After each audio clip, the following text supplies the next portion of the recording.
can you sort of speak to a little, just how important the mission is?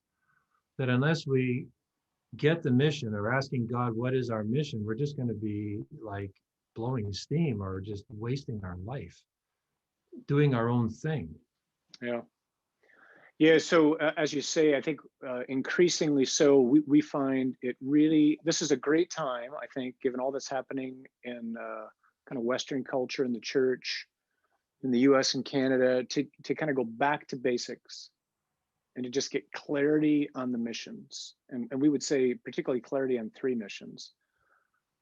Clarity on the mission of Jesus, clarity on the mission of the disciple, and then clarity on the mission of the parish, which the latter two we would argue are more and more urgent given all that's happening. So, and the way we talk about it often, you know, coming out of Christmas, so you look at Jesus in a manger and you ask, well, what's he doing there? I think the way we've become accustomed to talking about it is God became a man in order to what? And my experience, not just like in the church, but even amongst priests, is there's not a clear answer to that question. And that's not to say that there's one answer, but I do think I do think there is a variation around a single theme, right? So, and if we get Jesus's mission wrong, then we're not going to get the mission of the disciple right, and we're not going to get the mission of the parish right. So we would argue from scripture and the church's teaching, God becomes a man in order to bind the strong man, to rout the powers of sin and death, to reconcile us to the Father, to make atonement for our sin, and to recreate the world which God has made. So maybe the more provocative way to say that is God became a man to go to war. He became a man to fight, to free us from powers that we can't compete against on our own, sin and death most especially. And he's won. Like, that's really important to know. Like, he's won. Jesus is Lord is not just the ending of a prayer. It's a reality. You know, regardless of how it looks right now, Jesus is Lord. And, you know, as one of the lines in the Liturgy of the Hours that we prayed the other day said, all the kings of the earth are going to bow down before him. And these eyes and those eyes are going to see it. And that's really important to know because it gives confidence, right? God is not weak. Love is not weak. The good is not weak. Evil is weak. So as we share the gospel, we just need to know that. So that's the mission of Jesus. From that flows our mission, right, as a disciple. And the way see it, so we use 5 words to describe the mission of the disciple. Like, Jesus sends us in order to what? And so 3 of the words are Peace Corps words and 2 of the words are Marine Corps words. Mm-hmm. So the Peace Corps words are, he sends us to be agents of transformation or recreation or healing, much like we were talking about with my dad earlier, or your parents, Father Hamilton. The Marine Corps words are to be agents of sabotage and leaders of the resistance, which will probably get me banned from Twitter, but I don't tweet anyway. But to be clear, just so that everybody knows what we're talking about, so they don't think this is you know, dangerous. That's actually C.S. Lewis's language. The weapons, right, that we use are love and truth and goodness and beauty and dignity and reconciliation and character and integrity and forgiveness and all those things. Mm-hmm. So that's the mission of the disciple.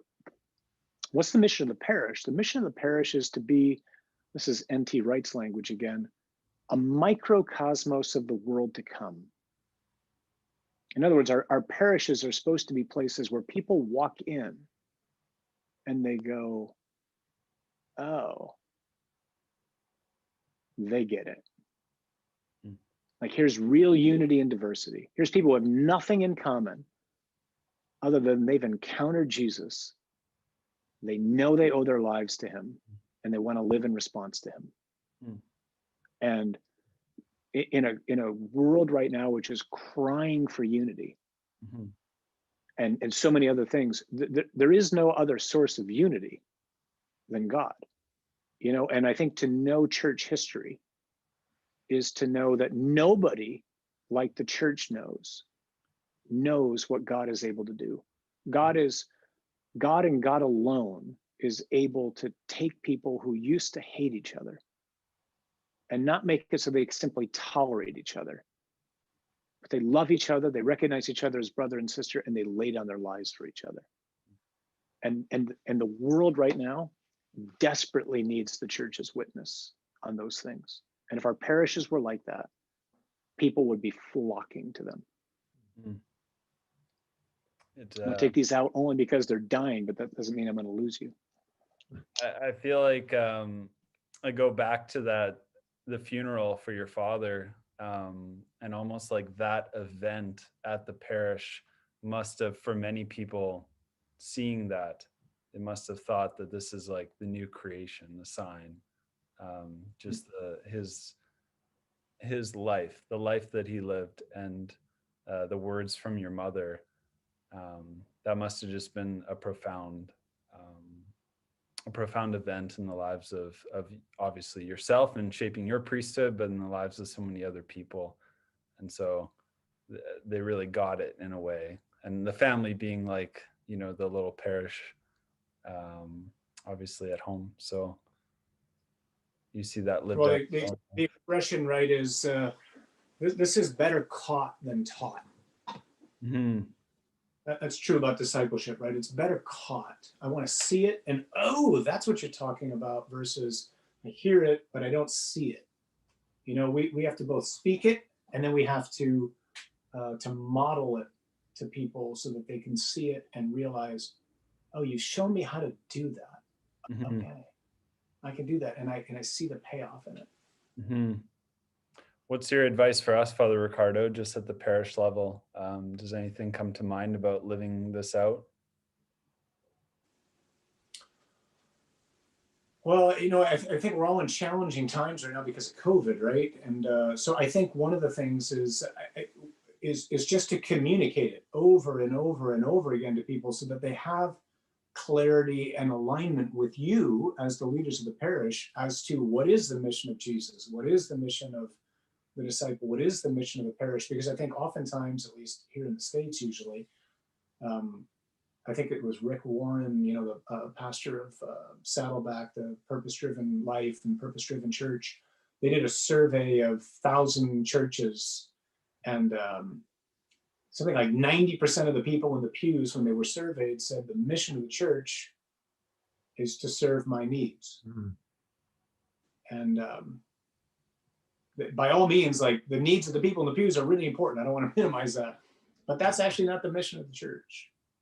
The mission of the church is so that the people in the pews will get out into the world and lead the people in the world back into the church where they can encounter Jesus and the Eucharist and the scriptures and in the community, which embodies the longing for unity that we all have, and the longing for charity and the longing for forgiveness that the human heart longs for. And so oftentimes I think people just don't know. They don't know what their mission is. I don't know what I'm being sent to do. Mm-hmm. So the more we can, you know, the beauty of these days is they may not be in our buildings necessarily, but I'll bet the two of you are reaching more people than you ever did before because of technology. Yeah. That's kind of ironic.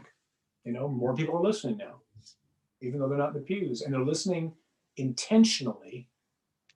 Whereas in the past, maybe they weren't so intentional about listening to us, but now you have to tune in to want to hear.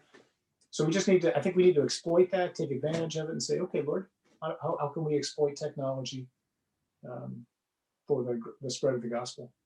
Mm-hmm. Yeah, I think we've heard those words so often that Jesus said, but we're not really putting them into practice in their proper, with the way he meant them, like the Son of Man came not to be served, but to serve and to give his life as a ransom for many. It all sounds very nice, but what you're saying is basically the way we've allowed parish life to go on or continue or develop or run is the exact opposite. It's actually to be served and not to serve. And serve is not even serve the people within the parish community, which of course should happen, but only so that I love one of your podcasts, I think you said when you were a parish priest, you had signs outside of your, I think I'm going to do this. When COVID is over, there are signs every time you leave the parking lot, you are going into mission territory. Right. Yes. Ita misa est. You are going into mission territory, like because they don't have that conviction, that they haven't been really taught that, and that's on us. That's right. Mm. Yeah, that's on us. You're right. And again, the urgency of this is off the chart right now. Yep. There is no hope for the world apart from Jesus. There's no hope. Only God can do what we need. You know, like we say often, you know, the key to problem solving is to find the problem. What's the problem right now? The problem is right here. It's my heart. It's every human heart. And nobody can fix the human heart but God. Politics can't fix the heart. Law can't fix the heart. You know, a COVID vaccine can't fix the heart. Only God can fix the heart. And he loves to, you know?